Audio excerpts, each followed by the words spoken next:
Urgent! Les missiles balistiques ukrainiens ont frappé le cœur de la Russie. La défense aérienne s'est volatilisée. Le bunker de Poutine est dans le viseur. Les généraux du Kremlin sont désemparés, réalisant que cette nouvelle arme ukrainienne porte le coup final. Le levier d'influence majeur de Moscou est officiellement anéanti. Magyar exécute Poutine. Zelensky s'envole pour Budapest chercher la victoire. Chaos historique pour le Kremlin. La Hongrie règle ses comptes avec la Russie. Le bélier chinois, une gifle pour Trump en direct. Le blocus américain est réduit en miettes. Washington tremble devant l'audace de Xi Jinping. Urgent, la Turquie prépare une invasion d'Israël. Erdogan joue son va-tout et anéantit les plans de Moscou. Le Moyen-Orient s'embrasse de plus belle.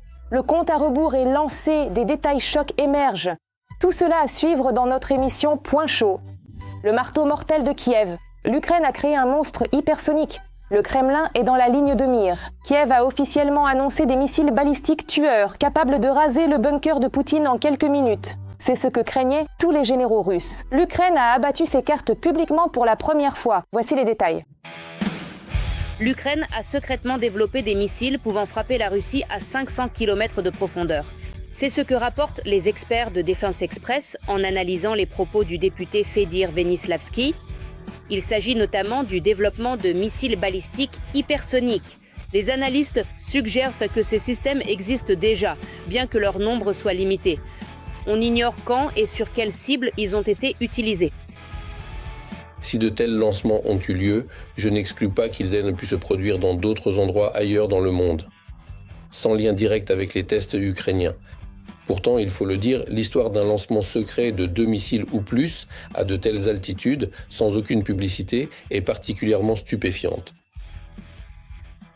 Et si c'est réussi, c'est admirable, car cela confirme le statut de notre État, non seulement comme constructeur d'avions et de moteurs, mais aussi comme nation reprenant sa place dans la conquête spatiale.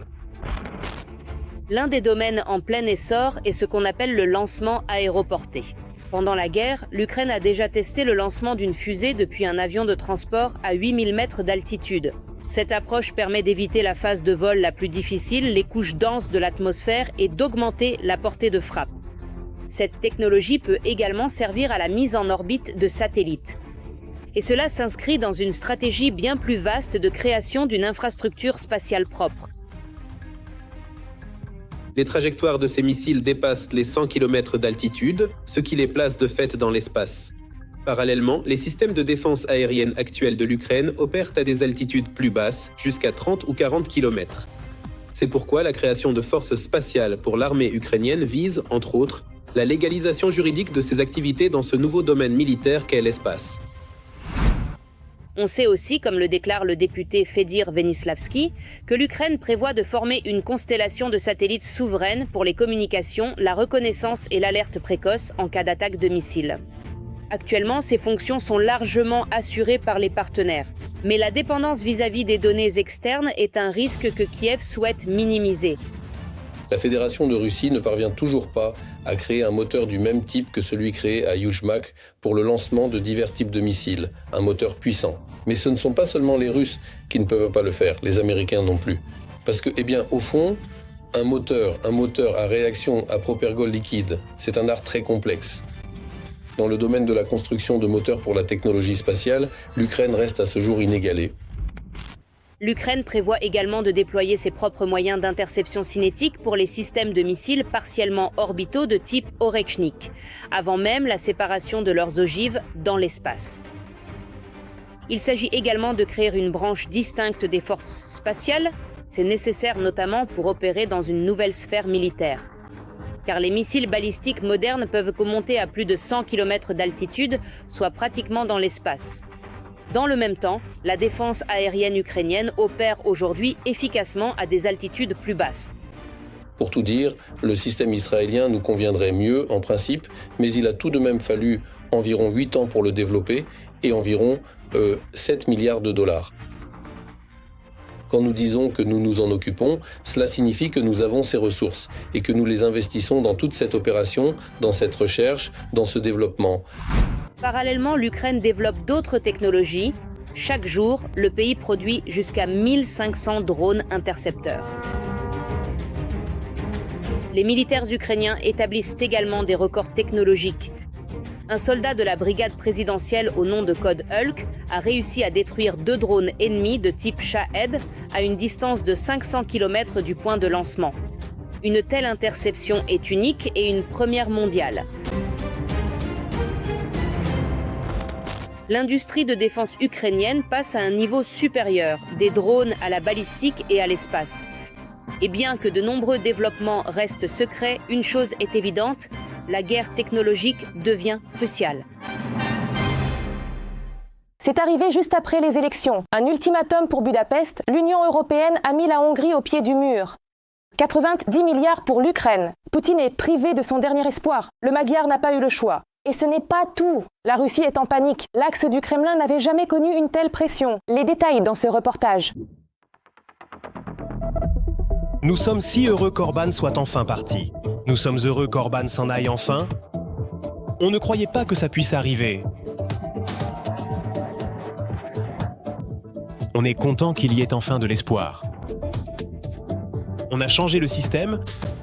La Hongrie reprend ses esprits après la victoire phénoménale de l'opposition aux élections législatives. Et le futur Premier ministre Péter Magyar élabore déjà un plan d'envergure pour normaliser les relations avec les pays voisins et au sein de l'Union européenne. Même ceux qui croyaient en la victoire de Tisza se demandaient si Magyar pourrait changer quoi que ce soit. Parce qu'Orban a tellement remodelé tout le système politique au cours de ces 16 dernières années.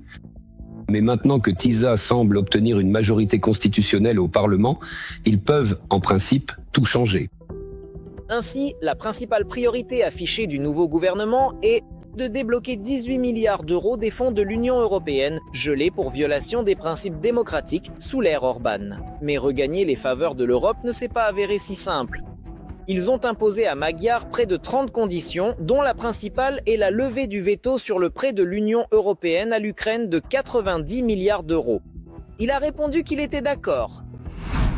Un prêt de plusieurs milliards pour l'Ukraine.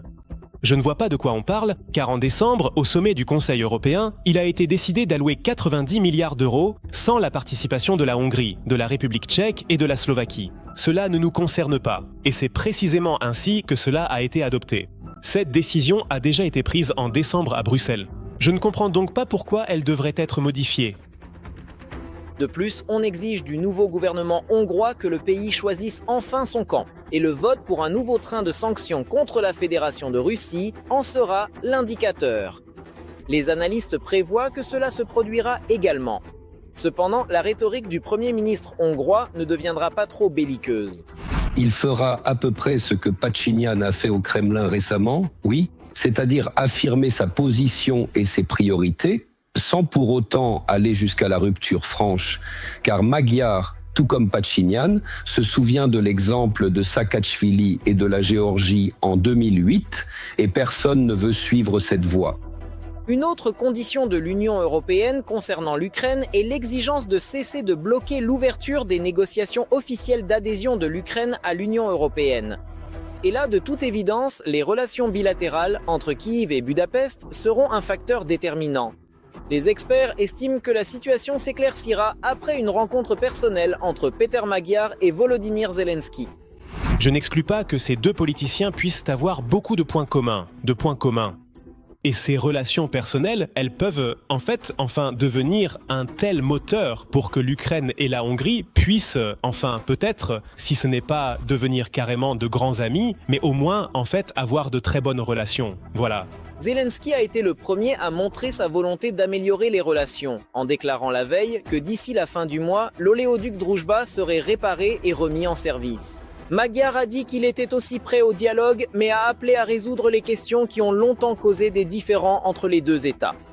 Nous allons bâtir des relations d'alliance avec tous les pays voisins. Cependant, par exemple, dans les relations avec l'Ukraine, la condition de leur normalisation sera le règlement des droits de la minorité hongroise qui y vit. Je pense que c'est clair aussi pour les dirigeants ukrainiens, les droits linguistiques, les droits culturels et d'autres aspects de la vie doivent être réglés. Moscou, de son côté, a réagi de manière extrêmement virulente à ce rapprochement. Malgré les millions de roubles investis dans la campagne électorale d'Orban, leur candidat a subi une défaite cuisante et les premières déclarations de Magyar concernant le déblocage du prêt à l'Ukraine ont provoqué un choc total, ruinant toute la stratégie du Kremlin dans la guerre d'usure. La décision qui sera prise à Bruxelles, nous considérons que toute action visant à continuer d'alimenter les aspirations militaristes et pro-guerre du régime de Kiev sont des mesures qui ne favorisent pas la recherche d'un règlement pacifique. En Europe, au contraire, on se réjouit malgré les conditions imposées à Budapest. Le pari est fait sur la normalisation des relations au sein de l'Union européenne et sur l'action d'un Parlement renouvelé dans le paradigme de toute l'Union et non à l'encontre des règles, comme le faisait Orban. Personnellement, je ressens de la gratitude et du soulagement car les résultats des élections législatives en Hongrie hier ont été très clairs. 2/3 des voix. Cela prouve que la société dans nos pays démocratiques est, semble-t-il, bien plus résistante à la propagande russe et aux autres tentatives d'influence extérieure sur de telles élections. Parallèlement, les experts estiment qu'aujourd'hui, la Hongrie fait face à 2 menaces majeures. Premièrement, ce sont les hommes d'Orban, placés à tous les postes clés du pays, qui pourraient entraver le nouveau Premier ministre dans ses réformes. Et deuxièmement, la tentation qui se présente aujourd'hui à Péter Magyar, car il acquiert de fait la plénitude du pouvoir dans le pays. S'il pourra y résister, nous ne pourrons en juger que par ses actes. 2 choses, me semble-t-il, sont tout de même claires. Que le prêt ukrainien sera débloqué et que ce slogan, qui remonte encore une fois à l'année 56, « Les Russes, rentrez chez vous », qu'il sera tout de même dans une certaine mesure, ils vont le mettre en œuvre. Bien sûr, la Hongrie ne peut pas se passer des ressources énergétiques russes. Elle devra d'une manière ou d'une autre manœuvrer, louvoyer, mais la Hongrie ne sera plus une marionnette de Poutine. La Chine a brisé l'échine des États-Unis. Pékin a fait irruption dans le détroit d'Ormuz. Le blocus américain est réduit en miettes. Le monde est au bord d'une explosion mondiale. La Chine a officiellement craché au visage de Washington. Un camouflet pour Trump. Pékin a opté pour la confrontation directe. Après cette déclaration, la Maison-Blanche a tremblé. Voyez les détails ? Le pétrolier chinois Rich Starry, sous sanctions américaines, a traversé le détroit d'Ormuz le 14 avril. À l'heure actuelle, je rappelle que le détroit d'Ormuz fait 196 km. Oui, le chenal n'est pas de 196, c'est bien moins. Néanmoins, il y a déjà eu des cas où certains pétroliers passaient par des couloirs spécifiques, ce qui prouve qu'on peut y organiser un trafic maritime si on le souhaite. Donc encore une fois, il existe des itinéraires sûrs. Le navire est le premier à avoir pu traverser le détroit et quitter le golfe Persique depuis l'instauration du blocus militaire déclaré par les États-Unis après l'échec des négociations avec l'Iran au Pakistan le 11 avril. Les États-Unis d'Amérique ont déclaré qu'ils imposaient également un blocus du détroit d'Ormuz. Quand la presse mondiale a demandé ce que c'était, que les prix mondiaux s'inquiétaient déjà du blocus de l'Iran et que maintenant les États-Unis bloquaient aussi, je vais expliquer ce que c'est. C'est une démonstration claire à l'Iran qu'on peut jouer à ce jeu à 2. C'est-à-dire que si l'Iran pense pouvoir bloquer le détroit d'Ormuz, alors les États-Unis le bloqueront aussi. Sauf que les États-Unis bloquent pour ceux qui perdent de l'argent à l'Iran. Selon les données de suivi, le pétrolier a été chargé au port de Hamria, aux Émirats arabes unis, avec un équipage chinois à son bord. Il faut d'abord comprendre que le détroit d'Ormuz est un détroit entre 2 pays, entre l'Iran et l'Oman. C'est très important car quand on dit que l'Iran veut contrôler le détroit d'Ormuz, il ne contrôle que la moitié du territoire adjacent, car l'Oman existe toujours. Sans parler des 3 îles proches qui appartenaient aux Émirats arabes unis, mais que l'Iran a saisi autrefois, ce qui lui donne une meilleure position dans la zone du détroit d'Ormuz. Le navire appartient à la société Shanghai Shuangran Shipping Co. Ltd. Avec le pétrolier lui-même, il figure sur les listes de sanctions américaines pour coopération commerciale avec l'Iran. Les États-Unis veulent que la Chine, étant dépendante économiquement de la situation là-bas, fasse pression sur l'Iran pour qu'il cesse de bloquer le détroit d'Ormuz. Pour des raisons économiques, il est dans l'intérêt de la Chine qu'il soit débloqué le plus rapidement possible.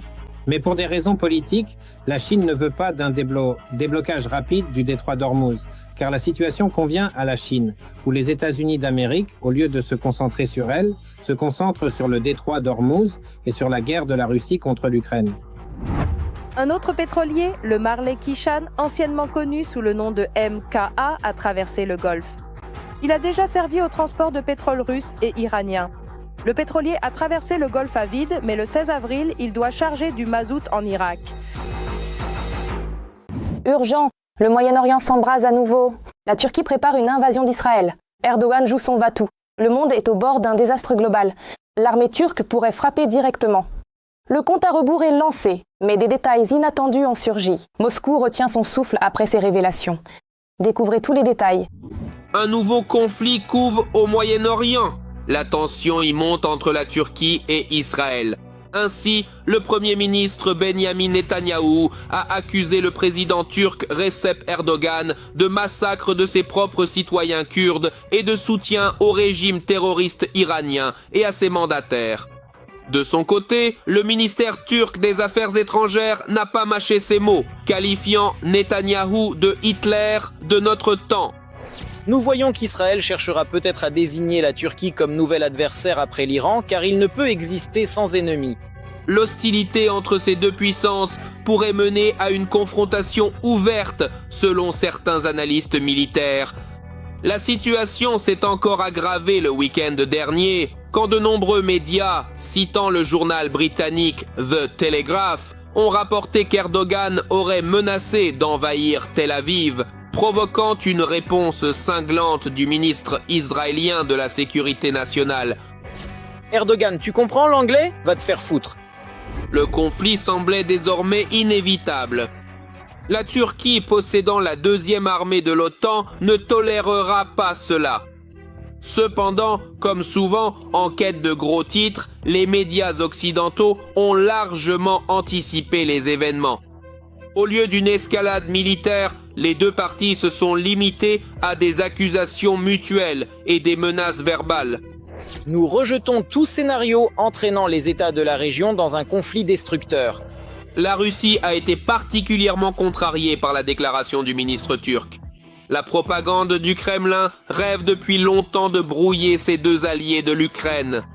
D'un côté, la Turquie, qui n'a pas reconnu l'annexion de la Crimée par Poutine et continue de construire une flotte pour Kiev, et de l'autre, Israël, qui aide discrètement l'Ukraine avec des armes, du renseignement et sa technologie. Si ces deux rivaux devaient éventuellement s'affronter, tout cet arsenal militaire ne viserait plus les occupants russes, mais Ankara et Tel Aviv. Mais heureusement, Erdogan et Netanyahou ne sont pas si imprudents. La Turquie continuera d'utiliser tous les outils diplomatiques pour s'y opposer. Dans le monde actuel, le champ de bataille n'est pas que physique, il est aussi informationnel.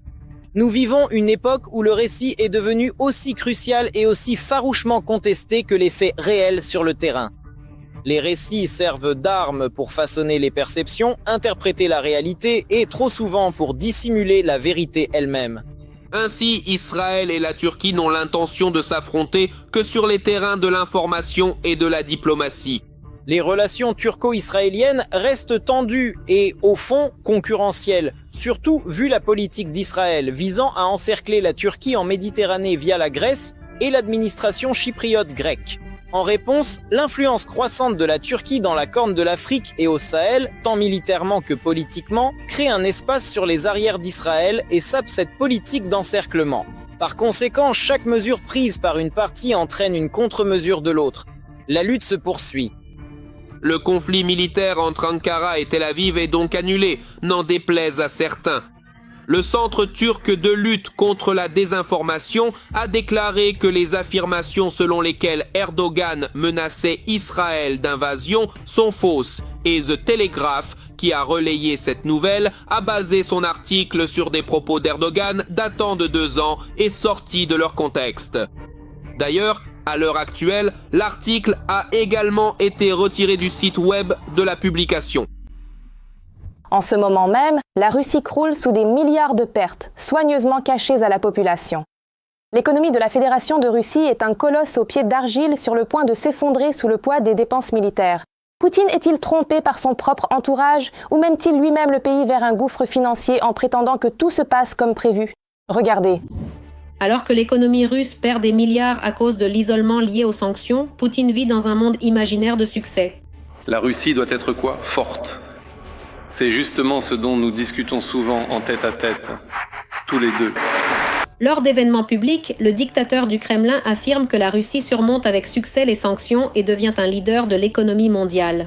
Ce sera plus calme, ce sera moins cher de vivre et on pourra créer de meilleures conditions pour le développement et l'essor de l'économie.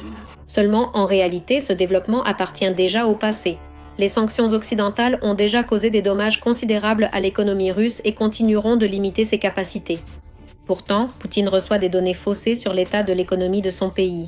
C'est ce qu'indique le rapport du Bureau letton de protection de la Constitution. Maintenant qu'il ne reste plus aucun média d'opposition en Russie, il n'y a plus rien qui puisse finir dans ces dossiers et qui soit assez critique, car personne n'oserait simplement mettre quelque chose de critique dans ce dossier. Une critique doit toujours être signée et aujourd'hui, personne ne veut apposer sa signature.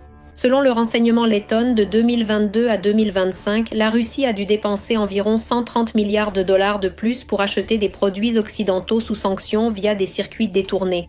D'ici 2030, les pertes totales dues aux sanctions pourraient atteindre au moins 136 milliards de dollars, voire plus. Dire que nous avons des problèmes économiques, ce ne sont que des mots. L'affirmation du Centre d'analyse macroéconomique et de prévision à court terme, dirigé par Belousov fils, le frère du ministre russe de la Défense Belousov, selon laquelle la récession est normale, ce ne sont encore que des mots.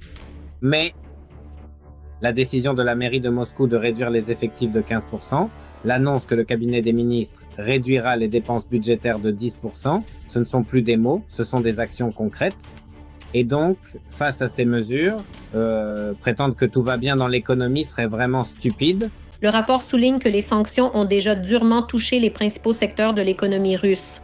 Par exemple, les exportations de minerais de fer ont chuté de 40%, les métaux ferreux de 20% et les produits chimiques de 35%. De plus, la Russie a perdu une partie des marchés occidentaux et, en 2026, n'avait pas encore trouvé de remplaçant adéquat. On voit bien, ou plutôt la Russie voit, que de plus en plus de secteurs déclarent des pertes et demandent l'aide de l'État, mais le budget public n'est pas extensible. Et pour le pétrole, bon, il y a une légère hausse maintenant, mais les 2 premiers mois étaient dans le rouge. Et ce déficit budgétaire accumulé, je le rappelle, en 2 mois de 2026, le déficit du budget russe est de 3,4 billions de roubles. Pour situer, ils avaient prévu 3,8 billions pour les 12 mois de l'année en cours. Une crise peut éclater à tout moment en Russie, car déjà, il faut le rappeler, la plupart des régions russes manquent sérieusement de fonds, même pour les dépenses prioritaires, comme la solde des militaires qui partent en guerre contre l'Ukraine. Il y a ce que les gens voient tous les jours. Littéralement, je crois qu'aujourd'hui ou hier, Sberbank a planté sa plateforme en ligne. Et donc, comme Internet ne fonctionne pas par intermittence, les gens ne peuvent pas payer par carte dans les magasins. Sans parler de la hausse des prix. En fait, que toute l'économie soit constamment en panne, tout le monde le voit en allant faire ses courses, en prenant les transports ou en faisant n'importe quoi dans sa ville ou son village. L'argent s'épuise, mais les ambitions demeurent. Poutine est prêt à épuiser davantage l'économie pour poursuivre sa politique agressive et sa guerre. L'usine de la mort de Poutine, le labo secret Signal est démasqué. C'est ici qu'on préparait le poison pour Navalny. Le dictateur ordonnait lui-même des tests sur les humains, mais des fuites inattendues ont surgi. Comment ce labo secret fonctionne-t-il de l'intérieur? Regardez. L'épibatidite est un venin de grenouille qui a tué l'opposant russe Navalny, tandis que le Novichok a empoisonné l'ex-espion Sergei Skripal. Ces poisons mortels ont été synthétisés au centre scientifique Signal, créé en 2010 sur ordre direct de Vladimir Poutine. En fait, Signal est un centre scientifique secret de développement de poisons.